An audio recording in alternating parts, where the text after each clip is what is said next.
Hora de falar sobre Caio Jorge. O atacante do Cruzeiro vive fase espetacular. Você duvida? Então quero te contar logo de cara que ele já é o 19º maior artilheiro da história do Cruzeiro nesse século, tendo jogado apenas a temporada de 2025 com a camisa da Raposa. São 27 gols marcados, já estou contando os 2 anotados contra o Atlético no meio de semana, que garantiram vaga e classificação para as semifinais da Copa do Brasil. Importante registrar ainda que não há ninguém acima dele que segue jogando no Cruzeiro. Então a tendência é que o Caio Jorge, especialmente se não for vendido, que ele suba cada vez mais nesse ranking. E tem mais. Com 18 gols no novo Mineirão, dá para dizer também que o Caio Jorge já é o 5º maior artilheiro do estádio nesse formato.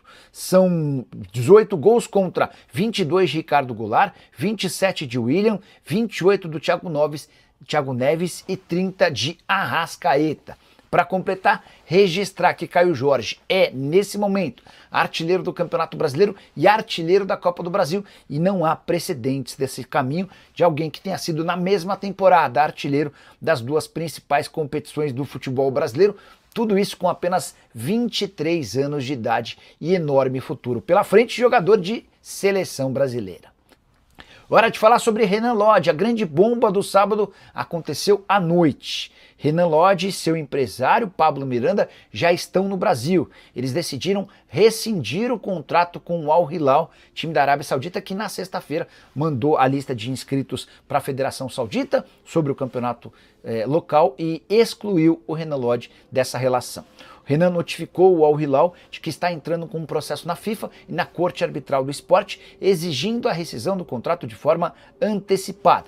Tudo porque o atleta foi impedido de atuar na liga local. Há uma série de casos parecidos e jurisprudências. Inclusive tive acesso a uma condenação contra o Adana da Demirspor, da Turquia. Por conta de situação parecida, um atleta estrangeiro foi contratado, acabou não sendo inscrito por conta da limitação de estrangeiros e isso acabou garantindo a ele o direito de rescindir o contrato. Desde 2013, há uma série de decisões da FIFA e da Corte Arbitral do Esporte tratando sobre o desregistro de jogador por causa da cota de estrangeiros na liga. Através das suas redes sociais, o Renan Lodge disse o seguinte, abre aspas, busquei assessoria jurídica e fui informado de que não posso ser privado de exercer a minha profissão.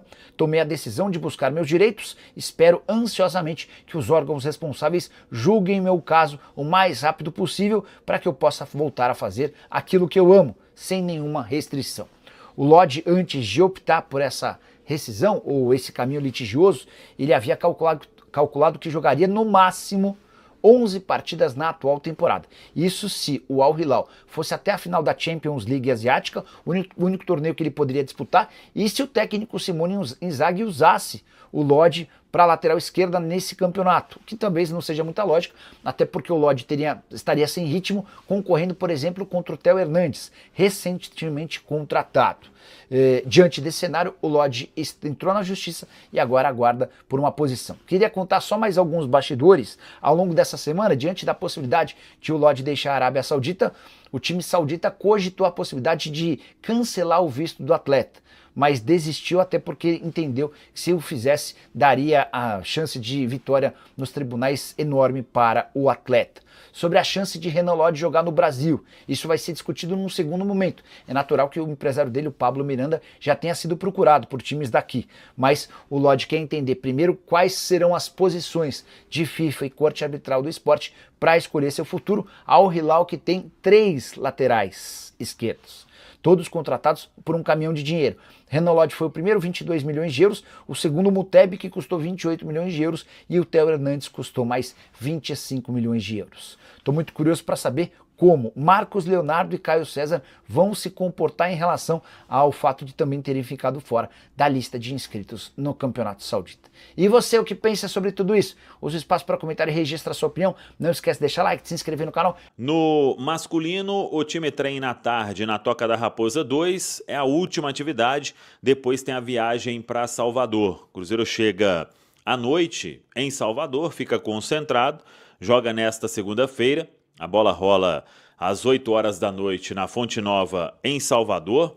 Devemos ter aí um público razoável, mas não teremos a Fonte Nova lotada.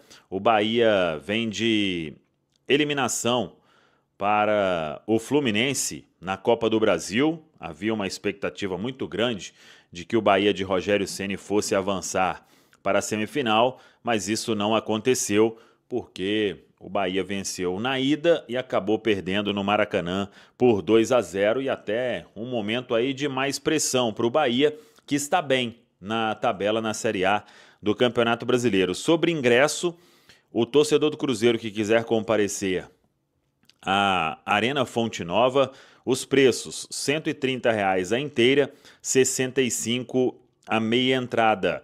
O torcedor que quiser comprar ingresso tem que acessar o site ingresse.com e aí vai fazer todo aquele trâmite para comprar o ingresso para visitante na Fonte Nova. A preparação, então, sendo encerrada na tarde deste domingo. E aí vamos aguardar o que vai fazer o técnico Leonardo Jardim, precisando definir quem joga no meio campo.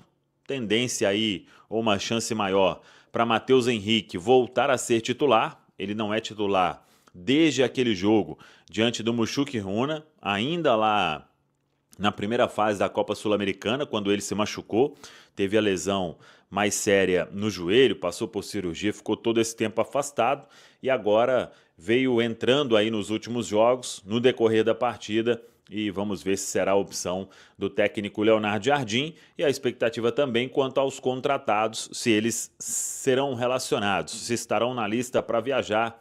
Lateral direito, Cauã Moraes, o Careca, volante Rian Guilherme e o meia atacante Kenny Arroio. Rodada do Campeonato Brasileiro de número 23 que começou nesse sábado com 4 partidas. O Fortaleza derrotou o Vitória por 2-0.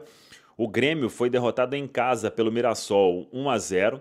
O Palmeiras goleou o Internacional 4-1.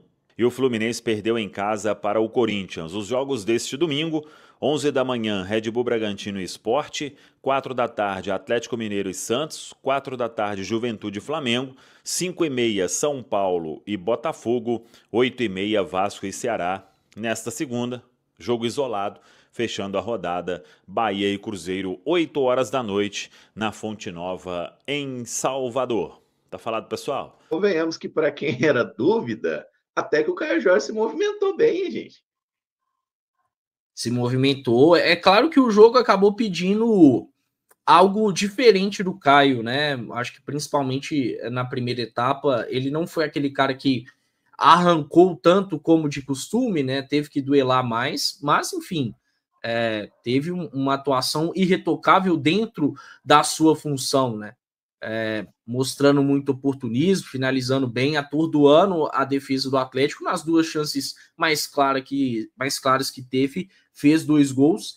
Inclusive o Atlético já é o time que o Caio mais fez gols, pelo menos estando com a camisa do Cruzeiro, né? O Atlético igualou aí a marca do Grêmio, sofreu 3 gols do Caio Jorge. Muito bom ver ele também se tornando um carrasco do Atlético Mineiro e aí reforçando aquilo que eu falei no início. Valeu todo o esforço dele, valeu todo o esforço do Departamento de Saúde e Performance do Cruzeiro. Ontem o Samuca até, no mega dia de jogo KTO, fez questão de fazer essa menção. Realmente o Caio precisava estar em campo, né? E o Cruzeiro colocou ele dentro das condições que ele de fato poderia render, dentro desses 66 minutos, né? A gente já tinha essa tranquilidade. Se o Caio não atuasse, é porque realmente ele não tinha a menor condição de jogo. Agora, quando saiu a escalação e o Caio estava no time titular, eu fiquei muito tranquilo, porque o Cruzeiro não iria cometer a irresponsabilidade de colocar o Caio em campo de qualquer maneira. E dentro desse tempo ele foi decisivo. 7.8 no SofaScore? Não, né? Nota 10.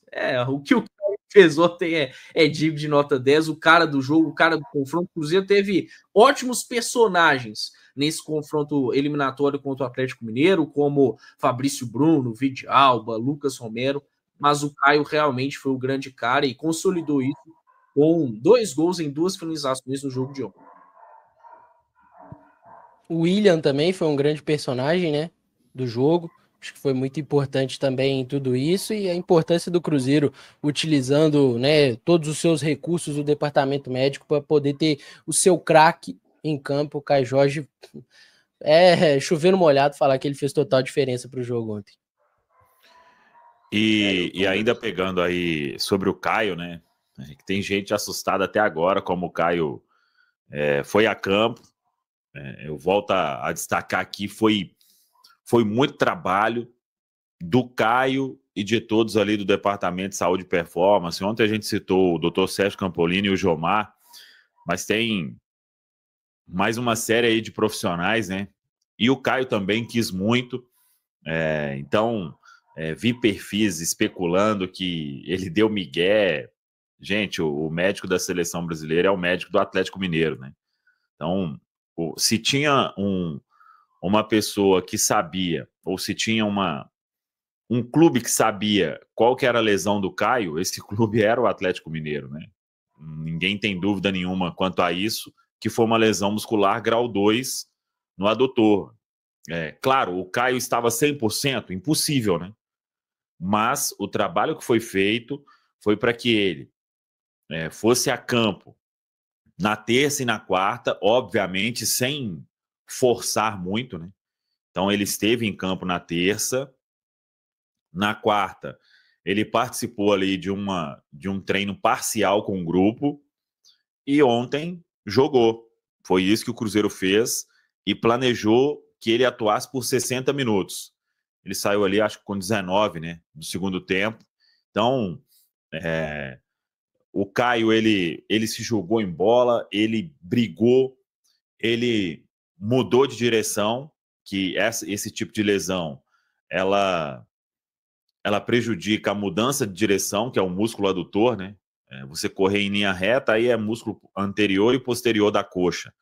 Adutor é mudança de direção o tempo inteiro, é esticar a perna, finalizar, muita coisa prejudica, né? E o pessoal trabalhou muito bem e colocou aí o Caio Jorge nessa condição para sapecar 2 gols aí no Clássico e decidir a vitória que nos deu essa importante classificação. Fala pessoal, estamos aí com atualizações importantes do Cruzeiro. Se inscreva e ative o sininho para receber mais atualizações da Raposa todos os dias.